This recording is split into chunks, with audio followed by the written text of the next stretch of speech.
Di dalam-Mu kami tidak akan goyah.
Puji Tuhan, haleluya, haleluya.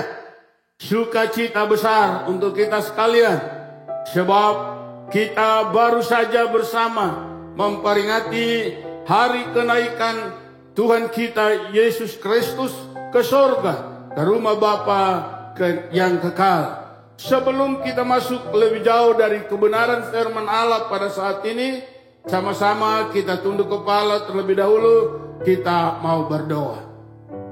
Maha besar Bapa Surgawi, dalam nama Yesus Tuhan dan Juru Selamat kami yang hidup, pada saat ini kami menyerahkan ibadah kami dari awal sampai akhir di dalam pimpinan dan urapan kuasa Roh-Mu yang kudus, agar supaya kami sekalian sungguh boleh menikmati berkat lewat ibadah pada saat ini. Terpujilah Engkau Bapa kekal sampai selama-lamanya. Di dalam nama Tuhan Yesus Kristus, kami tolak semua tipu daya dan pekerjaan iblis, semua halangan rintangan yang mencoba menghambat merintangi pemberitaan firman Allah. Saat ini kami usir keluar dalam nama Tuhan Yesus Kristus. Kuasa Tuhan mengambil alih sepenuhnya. Roh Kudus mengambil alih seluruh rangkaian ibadah pada awal sampai akhirnya. Di dalam nama Tuhan Yesus Kristus kami alaskan ibadah pemberitaan firman Allah pada saat ini. Haleluya. Amin. Puji Tuhan. Bapak Ibu Saudara sekalian yang Tuhan kasihi, pada saat ini kita akan belajar kembali melalui peta zaman. Kita masih ada di zaman anugerah. Saat ini saya akan jelaskan gereja, baik gereja yang akan diangkat masuk ke tempat yang telah disediakan oleh Allah di padang gurun, dan juga gereja yang masuk di masa 3,5 tahun antikris. Sekali lagi, saat ini kita akan belajar tentang gereja, yang mana gereja yang diangkat, dibawa ke tempat yang disediakan oleh Allah untuk terpelihara selama 3,5 tahun, dan gereja yang masuk di masa 3,5 tahun antikris yang akan mengalami penderitaan aniaya yang sangat luar biasa. Nah, Bapak Ibu Saudara sekalian yang Tuhan kasih, untuk mengerti akan hal ini, kita akan lihat penglihatan yang dilihat oleh Yohanes waktu dia berada di pulau yang bernama Patmos.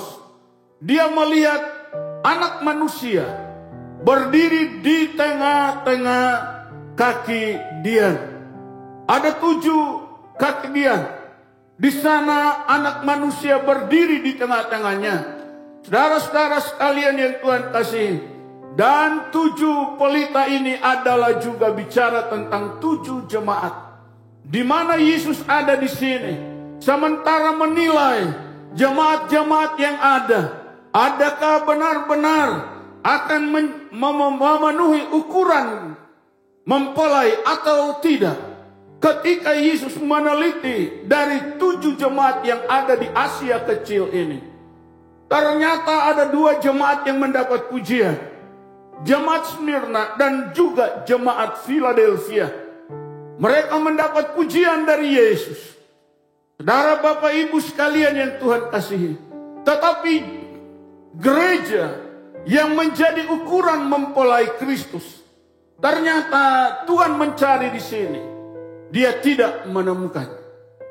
Oleh karena itu Bapak Ibu sekalian yang Tuhan kasihi, Yohanes pada waktu melihat itu, dia melihat dari mulut anak manusia itu keluar sebilah pedang tajam yang bermata 2. Yohanes tersungkur seperti orang mati. Saya bahasakan dia pingsan. Saudara-saudara sekalian, lalu ditumpang tangan oleh orang ini, dan Yohanes bangkit kembali. Saudara-saudara sekalian yang Tuhan kasihi, lalu Yohanes berpikir bagaimana membangun gereja yang sungguh-sungguh berkenan kepada Allah untuk menjadi mempelai. Maka dalam sebuah penglihatan, kembali Yohanes melihat ada seorang wanita yang bersalutkan matahari, lalu bulan di bawah kakinya, dan di atas kepalanya bermahkotakan 12 bintang. Bapak Ibu Saudara sekalian yang Tuhan kasihi, inilah gereja yang akan menjadi mempelai Tuhan. Inilah pola, inilah ukuran, inilah contoh. Ini pola yang diberikan oleh Allah, bagaimana supaya di akhir zaman ini kita membangun sebuah gereja yang akan dipersembahkan menjadi mempelai Kristus. Bapak Ibu Saudara sekalian yang Tuhan kasih, seperti Musa, pada waktu Tuhan perintahkan naik di Bukit Sinai, di sana dia menerima pola bagaimana membangun rumah untuk Allah berdiam di dalamnya, yaitu buat Baitul Muqaddis atau kemah sembahyang atau bait Allah. Bapak Ibu Saudara sekalian, gambar itu diterima oleh Musa di Gunung Sinai. Allah berikan ukuran-ukurannya, Allah berikan bentuknya, posisi berdirinya, semuanya pola diberikan oleh Allah. Demikian pada waktu Nabi Nuh, Allah berikan gambar bagaimana membuat bahtera yang berkenan, yaitu 100 panjangnya, 100 hasta, lebarnya 50 hasta, tingginya 30 hasta. Ini pola yang diberikan kepada Nuh untuk dia bangun sebuah bahtera. Demikianlah Yohanes melihat bahwa wanita ini adalah menjadi pola gereja. Karena wanita ini berbicara tentang gereja. Gereja yang bagaimana yang akan layak menjadi mempelai Tuhan. Yaitu gereja yang bersalutkan matahari terang kemuliaan Allah. Lalu berdiri di atas bulan. Berbicara tentang Yesus Kristus atau firman. Dan bermahkotakan 12 bintang, berbicara dipimpin oleh Roh Kudus.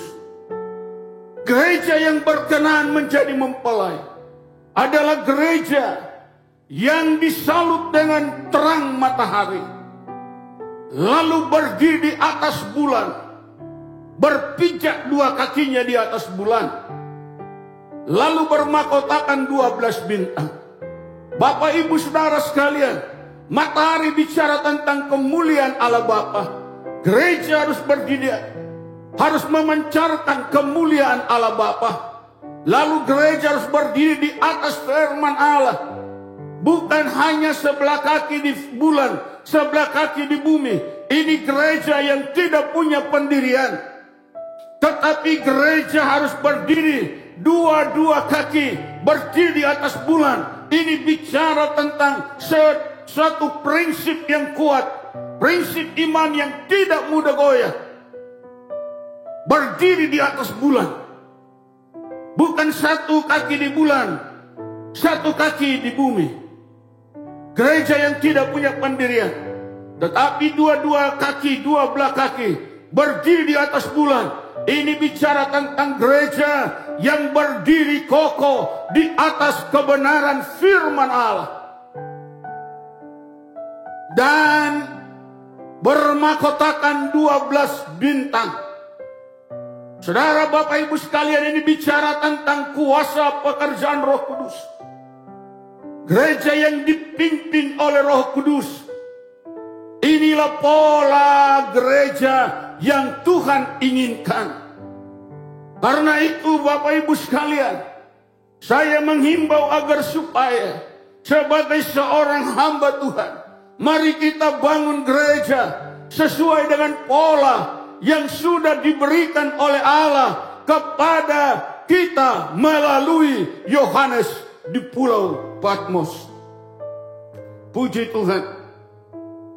Maka dengan demikian kita bisa melihat di mana gereja yang akan diangkat dan gereja yang akan tertinggal dan masuk di masa 3,5 tahun antikris ini.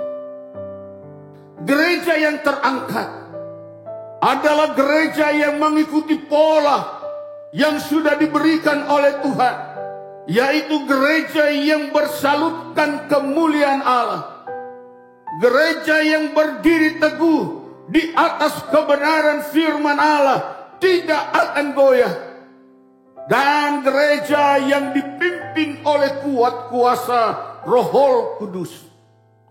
Inilah gereja, pola gereja yang akan diangkat oleh Bapa, disingkirkan ke padang gurun, di sebuah tempat yang sudah disediakan oleh Allah, di mana Dia akan memelihara wanita yang sudah melahirkan, yang kita sudah pelajari pada hari yang lalu, bahwa wanita ini melahirkan dan anak laki-lakinya disambar ke takhta Allah.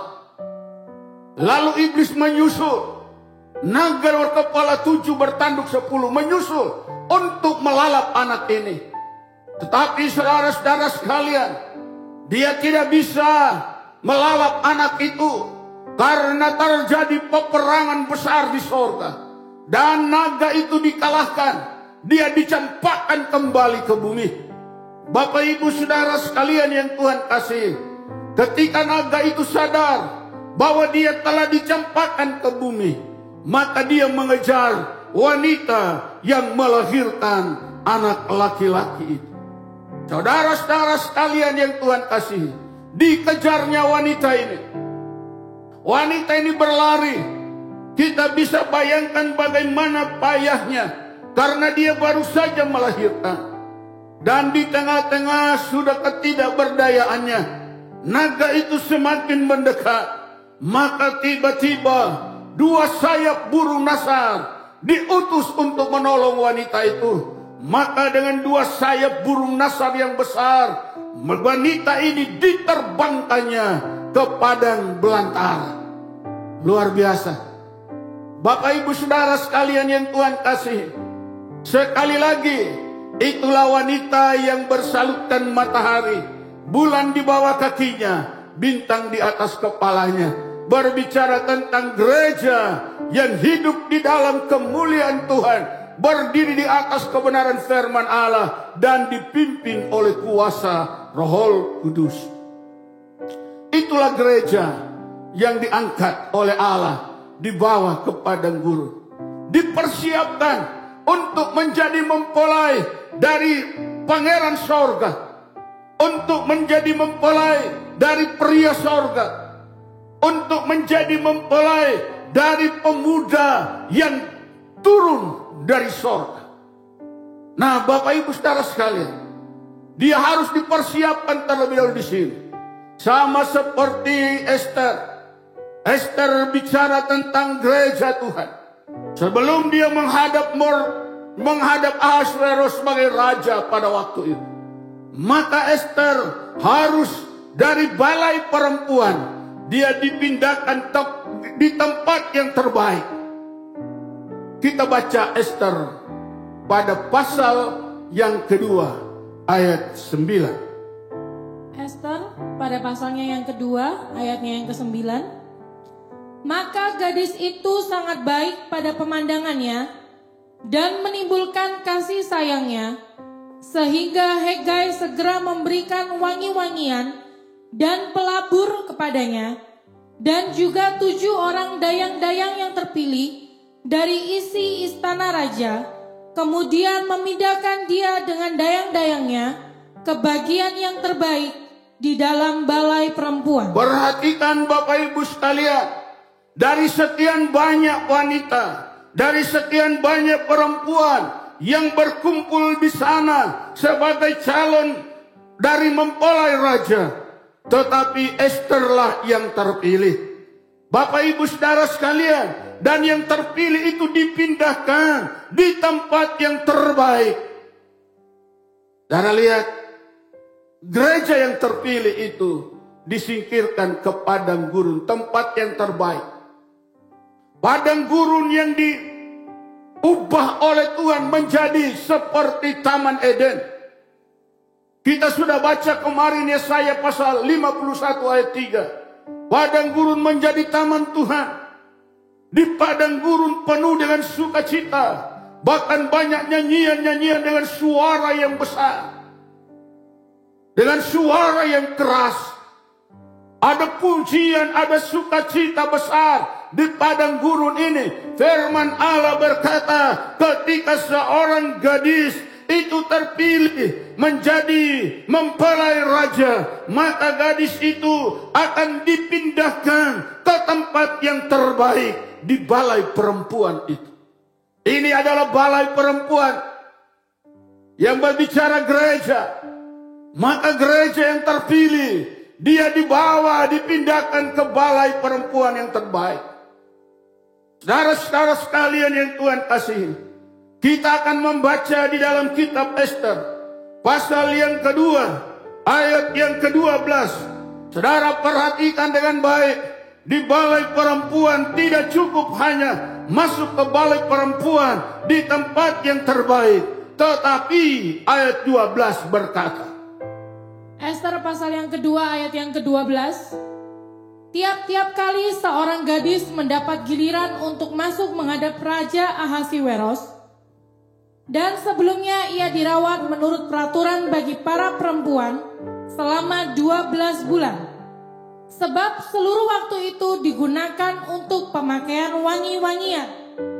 6 bulan untuk memakai minyak mur, dan 6 bulan lagi untuk memakai minyak kasai, serta lain-lain wangi-wangian perempuan. Amin. Bapak ibu saudara sekalian yang Tuhan kasih, bukan hanya sekedar terpilih, tetapi juga dia harus dirawat selama 12 bulan atau selama 1 tahun. Untuk apa? Untuk dipersiapkan. Dan dia dipakaikan 6 bulan untuk memakai minyak mur, dan 6 bulan lagi untuk memakai minyak kasai, serta lain-lain wangi-wangian. Bapak ibu saudara sekalian yang Tuhan kasihi, itulah sebabnya perempuan yang terpilih harus dibawa masuk. Dia disasingkan dari perempuan-perempuan lain, karena dia akan dipersiapkan begitu matang untuk berjumpa dengan raja. Nah saudara-saudara sekalian, gereja dalam mempelai Kristus, Yesus adalah raja di atas segala raja. Itu sebabnya sebelum mempelai wanitanya bertemu dengan raja, maka selama 3,5 tahun atau 1260 hari dia dipersiapkan di sini. Saudara-saudara sekalian, setelah itu baru dia bisa berjumpa dengan raja di atas segala raja sebagai mempelai pria. Itu adalah Yesus Kristus. Dan itulah sebabnya sebelum Yesus terangkat naik ke sorga, dia berkata, aku pergi untuk menyediakan tempat bagimu, dan aku akan kembali untuk menjemput kamu, supaya di tempat aku ada, di situ juga kamu ada. Kita melihat dalam Lukas 24 ayat 50 sampai 53, kita tidak usah baca karena kemarin kita sudah baca ayat ini. Tapi kita lihat pengangkatan terjadi melalui Yesus Kristus. Tuhan terangkat. Saudara perhatikan dengan baik, dia pergi untuk menyediakan tempat bagi saudara dan saya. Dia bukan lari, dia bukan meninggalkan tanggung jawab. Firman Allah berkata, sementara dia terangkat, dia mengangkat 2 tangannya dan dia memberkati murid-muridnya. Jadi mereka ditinggalkan di dalam berkat-berkat Allah yang berlimpah. Itulah sebabnya perpisahan seharusnya mendatangkan kesedihan. Tetapi perpisahan pada waktu itu Yesus meninggalkan murid-muridnya. Mereka penuh sukacita, mereka penuh girang. Kenapa? Karena Yesus meninggalkan mereka dengan berkat-berkat yang berlimpah. Haleluya. Dan setelah dia pergi, lalu dia berjanji akan kembali. Disinilah dia akan kembali. Kita lihat dia kembali pada kali yang kedua. Dia turun. Firman Allah berkata dalam 1 Tesalonika pasal 4. Ayatnya yang ke-16 sampai 17. 1 Tesalonika 4 ayatnya yang ke-16 dan yang ke-17. Sebab pada waktu tanda diberi, Perhatikan, sebab pada waktu tanda diberi, yaitu pada waktu penghulu malaikat berseru, yaitu pada waktu penghulu malaikat berseru, dan sangkakala Allah berbunyi, sangkakala Allah berbunyi. maka Tuhan sendiri akan turun dari sorga, Kita lihat tadi, maka Tuhan sendiri akan turun dari sorga. dan mereka yang mati dalam Kristus akan lebih dahulu bangkit. Kita lihat tidak ada orang yang bisa mendahului orang mati. Saudara-saudara, tidak ada pengangkatan mendahului orang mati. Firman Allah berkata di akhir zaman, orang mati akan bangkit terlebih dahulu, menyongsong kedatangan Tuhan di udara. Lalu ayat yang ke-17. Sesudah itu, kita yang hidup, Setelah orang mati itu, baru kita yang hidup. yang masih tinggal, Yang masih tinggal berada di padang gurun ini, di padang belantara yang penuh sukacita, tempat yang indah, akan diangkat bersama-sama dengan mereka dalam awan menyongsong Tuhan di angkasa. Kita juga akan diangkat bersama-sama menyongsong Tuhan di angkasa. Saudara-saudara sekalian yang Tuhan kasih, dengan demikian kita akan tinggal bersama-sama dengan Tuhan selama-lamanya. Puji Tuhan. Bapak Ibu Saudara sekalian yang Tuhan kasih, kita lihat begitu indahnya setelah wanita itu atau perempuan ini atau gereja Tuhan dipersiapkan selama 1260 hari. Lalu dia siap, dan di sini dia tidak perlu lagi dengan 2 sayap burung nasar yang akan membawa terbang, tetapi karena dia sudah sempurna sesungguhnya, maka ketika trompet Allah itu berbunyi, wanita ini langsung terangkat ke sorga, bertemu dengan Yesus di udara. Terjadilah pertemuan di udara. Kalau saudara bisa menghafal lagu ini, ada pertemuan di udara. Ada pertemuan di udara, pertemuan yang manis. Saya rindu bertemu di sana, jauh di udara. Nyanyian yang terdengar yang belum pernah didengar adalah kegirangan, dan anak Allah yang pimpin kita, pertemuan di udara. Amin. Puji Tuhan. Ada pertemuan di udara. Saudara-saudara sekalian yang Tuhan kasih, ini pertemuan yang indah. Pertemuan antara gereja dengan Yesus Kristus Tuhan. Inilah yang disebutkan pertemuan saudara adalah pesta pernikahan anak domba Allah. Kalau kita berbicara tentang kedatangan Yesus pada kali yang kedua, saya ingin ulas sedikit, karena ada banyak yang salah, keliru, sehingga saudara-saudara sekalian, ada yang berkata, oh Yesus sudah datang di sana. Ada yang lain berkata, oh Yesus sudah datang di daerah sana. Terakhir kita mendengar sekalian, bahwa Yesus akan datang di Balai Endah. Lalu ratusan orang berkumpul di sana, menunggu Yesus datang pada kali yang kedua. Saudara, ini tafsiran yang keliru. Dan benar memang Yesus tidak datang. Karena bukan seperti itu kedatangan Tuhan. Matius 24 ayat 25 sampai 27 berkata. Ayat 25 sampai 27. Ya. Camkanlah, aku sudah mengatakannya terlebih dahulu kepadamu. Perhatikan, Tuhan Yesus berkata, camkanlah, aku sudah mengatakannya terlebih dahulu kepadamu. Jadi, apabila orang berkata kepadamu, Perhatikan, apabila orang berkata kepadamu, lihat, ia ada di padang gurun. lihat, ia ada di padang gurun. Janganlah kamu pergi ke situ. Jangan ke situ. Atau lihat, ia ada di dalam bilik. Atau lihat dia ada di dalam bilik. Janganlah kamu percaya. Jangan percaya.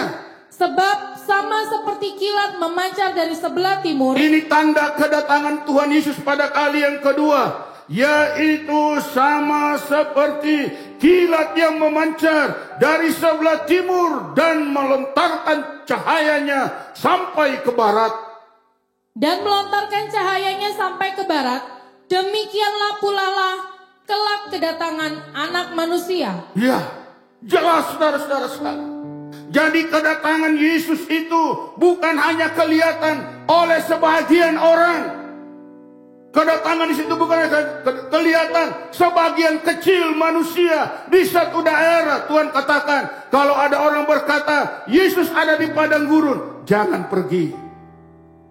Beberapa waktu tahun yang lalu, orang berkata Yesus akan datang di Ciloto. Lalu semua orang, sekian banyak orang pergi ke Ciloto. Mereka menunggu Yesus datang. 1 minggu di sana, Yesus tidak datang. Celakanya lagi karena mereka sudah menjual mobil. Ada yang sudah menjual rumahnya. Karena dipikir untuk apa Yesus sudah mau datang. Begitu tidak datang, balik lagi ke Jakarta udah gak ada apa-apa. Saya diundang dalam ibadah Natal.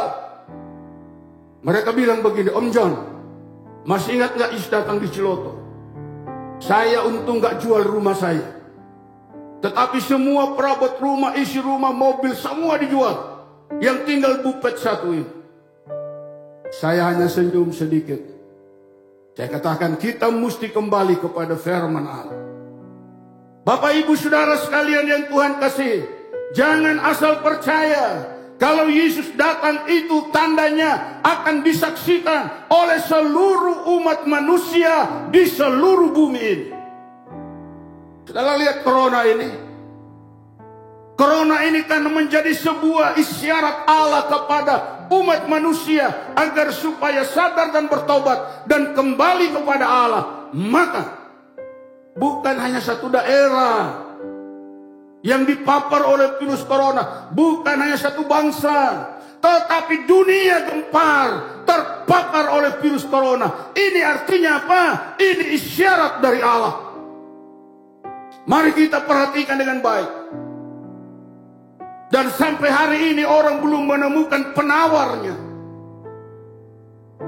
Karena itu kita berdoa agar supaya Tuhan berkemurahan. Karena hanya Tuhan yang bisa menghindarkan bangsa dari virus corona. Kalau Tuhan yang angkat seperti tulah di tanah Mesir.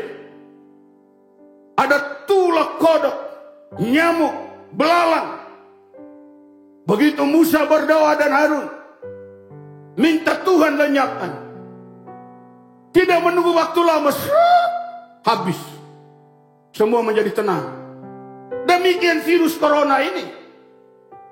Kalau kita semua merendahkan hati di hadirat Allah, tidak saling tuding, tidak saling menyalahkan, saudara-saudara sekalian, karena saya katakan, siapapun kita, tidak ada yang sanggup mengatasi. Kita harus merendahkan hati di hadirat Allah, bertobat, mengaku segala kesalahan dan dosa kita, maka Tuhan berkemurahan, lalu Dia lenyapkan virus corona ini. Tidak membutuhkan waktu lama. Bapak ibu saudara sekalian yang Tuhan kasih, di dalam Wahyu pasal 1 ayat yang ke-7. Wahyu pada pasalnya yang pertama ayatnya yang ke-7. Lihatlah, Ia datang dengan awan-awan, dan setiap mata akan melihat Dia, juga mereka yang telah menikam Dia, dan semua bangsa di bumi akan meratapi Dia. Ya, amin. Perhatikan dengan baik, agar kita tidak dibelokkan, dibuat tersesat. Ada orang-orang yang begitu mudah berkata, Yesus datang di daerah anu, Yesus datang di lokasi anu. Saudara, firman Allah berkata, lihat, Ia datang dengan awan-awan dan perhatikan ini, setiap mata akan melihat Dia. Bukan hanya orang Ciloto, bukan hanya orang Bandung, bukan hanya orang Indonesia, tetapi setiap mata akan melihat Dia. Siapapun itu, saudaraku, di tengah-tengah bangsa manapun, di negara apapun, saudara, semua mata akan melihat Yesus datang pada kali yang kedua. Ini harus dipahami dengan baik, karena kita hidup di hari terakhir dari akhir zaman. Ada banyak pengajaran yang nanti akan membingungkan kita, tetapi pegang firman Allah. Bapak ibu saudara sekalian yang Tuhan kasih, maka ketika Dia datang, Dia turun dari sorga. Kita melihat tadi mereka yang mati dalam Kristus lebih dulu bangkit, lalu yang ada di padang gurun menyusul, bersama-sama bertemu Tuhan di udara, sehingga ada pertemuan di udara. Inilah pesta kawin anak domba Allah. Bapak ibu saudara sekalian yang Tuhan kasih, untuk uraian pertemuan ini dan pesta kawin anak domba Allah, saya akan jelaskan pada hari-hari berikutnya. Tetapi kita melihat kepada wanita atau gereja yang tertinggal dan masuk di masa 3,5 tahun antikris. Apa yang mereka alami di sana adalah sebuah siksaan yang begitu mengerikan. Karena firman Allah berkata, belum ada penyiksaan sekejam yang dialami oleh gereja yang masuk. Siapakah yang masuk itu? Kalau tadi kita sudah tahu, yang terangkat itu adalah yang bersalutkan matahari, bintang di atas kepalanya, bulan di bawah kakinya. Lalu yang masuk di 3,5 tahun itu siapa? Kita baca Wahyu pada pasal 12 ayat 17. Wahyu pasal 12 ayat 17. Maka marahlah naga itu kepada perempuan itu, lalu pergi memerangi keturunannya yang lain, yang menuruti hukum-hukum Allah dan memiliki kesaksian Yesus. Bapak ibu saudara sekalian yang Tuhan kasihi, siapakah yang tertinggal itu? Firman Allah berkata, adalah gereja yang hanya berpegang kepada hukum-hukum Allah dan kepada kesaksian Yesus. Kesaksian Yesus itu apa? Kesaksian Yesus itu ditulis mulai dari Injil Matius sampai Wahyu pasal terakhir. Itu kesaksian tentang Yesus. Bapak ibu saudara sekalian, hukum-hukum Tuhan itu dari Kejadian sampai Maleaki. Jadi mereka yang berpegang kepada hukum-hukum Allah dan memiliki kesaksian Yesus, itu yang tertinggal. Yang tidak ada di sini apa sehingga mereka tertinggal? Yaitu bintang. Tidak ada bintang, tidak ada Roh Kudus, hanya Bapa dan Anak. Yang benar adalah Bapa, Anak, dan Roh Kudus harus ada dalam gereja. Puji Tuhan. Bapak ibu saudara sekalian yang Tuhan kasihi, oleh karena itulah mari kita sekalian mau kembali kepada kebenaran firman Allah. Adalah kehendak Tuhan agar supaya semua gerejanya diangkat ke padang gurun, tidak alami siksaan di sini. Saya sudah jelaskan kemarin bagaimana usaha Tuhan di masa anugerah ini begitu luar biasa agar mencegah gereja, kalau boleh, asal gereja percaya kepada Injil, maka mereka akan masuk dalam pengangkatan gereja, diangkat ke padang gurun. Tetapi mereka yang tidak memiliki pribadi Bapa, Anak, dan Roh Kudus masuk di masa 3,5 tahun, karena mereka yang memiliki Bapa dan Anak, atau memiliki hukum-hukum Allah dan kesaksian Yesus Kristus. Tidak ada pekerjaan Roh Kudus. Bapak ibu sekalian, puji Tuhan, doa dan harapan saya agar semua kita yang mendengar pengajaran ini agar supaya kembali benar-benar kepada kebenaran Allah. Percayalah kepada Injil. Saudara, Injil adalah kesaksian dari Yesus Kristus Tuhan. Yesus berkata sebagai kepala gereja, terimalah olehmu Roh Kudus. Puji Tuhan. Saya akhiri di sini firman Allah saat ini. Untuk masa 3,5 tahun Antikris lebih kita dalami lagi. Pada kesempatan berikutnya akan saya jelaskan. Agar kita memahami dengan baik dan pertemuan di udara.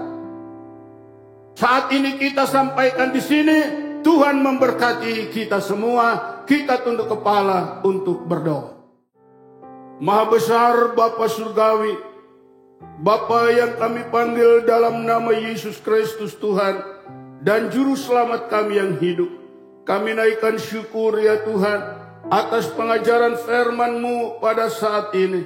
Biarlah firman ini tertanam di hati kami sekalian dan mengukuhkan kami dalam pengharapan iman, sehingga tidak ada seorang pun di antara kami goyah, tetapi kami semua seperti wanita yang bersaut matahari, bintang di atas kepalanya dan bulan ada menjadi pijakan kakinya. Bicara tentang gereja yang berdiri kokoh di atas kebenaran firman Allah, yang bersalutkan dengan sinar kemuliaan dan bermahkotakan kuasa Roh Kudus, yaitu memimpin gerejanya. Bapa, terima kasih, terpujilah Engkau kekal sampai selama-lamanya. Doa kami bagi bangsa negara kami tetap kami serahkan kepadamu. Bahkan kami tetap berdoa untuk tim medis, dokter, demikian para suster, para relawan. Kami berdoa untuk keamanan bangsa ini. Kami berdoa untuk ABRI dan untuk Polri. Kami bawa semua di hadirat Allah. Terlebih Bapak Presiden, Wakil Presiden,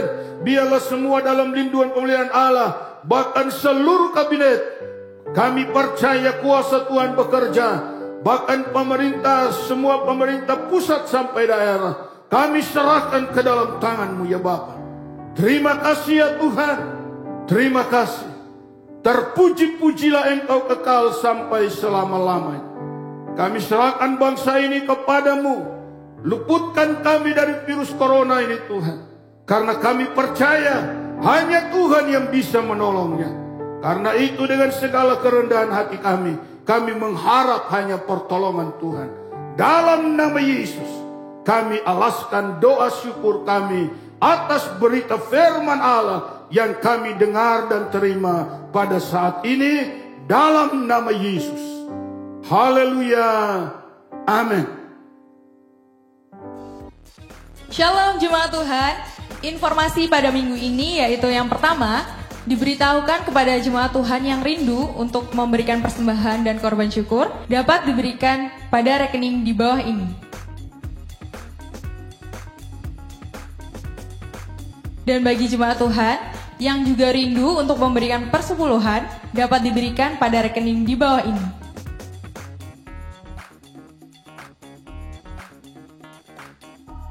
Jemaat Tuhan, mari ikuti ibadah streaming pencurahan Roh Kudus pada tanggal 31 Mei 2020. Dan jemaat Tuhan, mari menjaga kebersihan diri juga lingkungan untuk melawan COVID-19. Sekian informasi pada minggu ini. Tuhan Yesus memberkati. Mari jemaat Tuhan yang ada di rumah, saya mengundang setiap kita untuk sama-sama bangkit berdiri. Kita akan menaikkan pujian ini dengan segenap hati kita. Sebagai keyakinan kita bahwa selama kita menyembah Dia, selama kita memuji Dia, mujizat itu masih ada. Mujizat itu terjadi setiap hari bagi kita semua.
Mari Bapak Ibu Saudara sekalian yang Tuhan kasihi, kita akhiri ibadah kita pada saat ini dengan menerima doa berkat dari Bapa kita di sorga.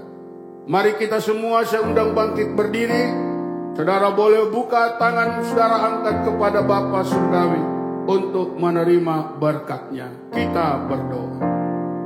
Maha besar Bapa surgawi, Bapa yang kami panggil dalam nama Yesus Kristus Tuhan dan Juru Selamat kami yang hidup. Kami menyerahkan hidup kami kepadamu Tuhan setelah kami mendengar firman. Dan kepada Tuhan hamba menyerahkan seluruh umat-Mu. Biarlah mereka semua tetap berbahagia, berdiri di atas kebenaran firman Allah, dan tidak goyah sedikit pun. Terpujilah Engkau kekal selama-lamanya.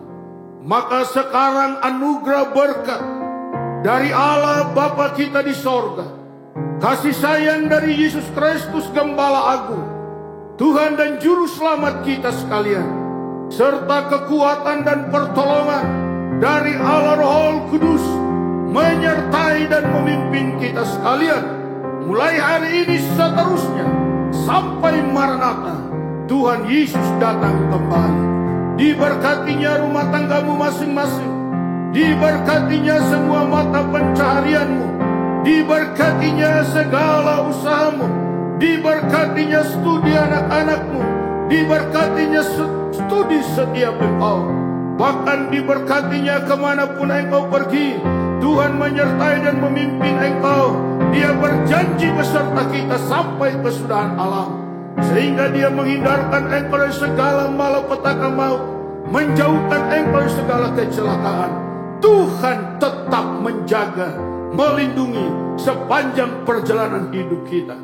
Maka segala berkat dari Bapa Surgawi turun dengan segala kelimpahannya kepadamu sekalian saat ini sampai Maranatha Tuhan datang. Dalam nama Tuhan Yesus Kristus terjadi atas setiap pribadi. Bapa terima kasih. Bapa terima kasih. Bapa terima kasih.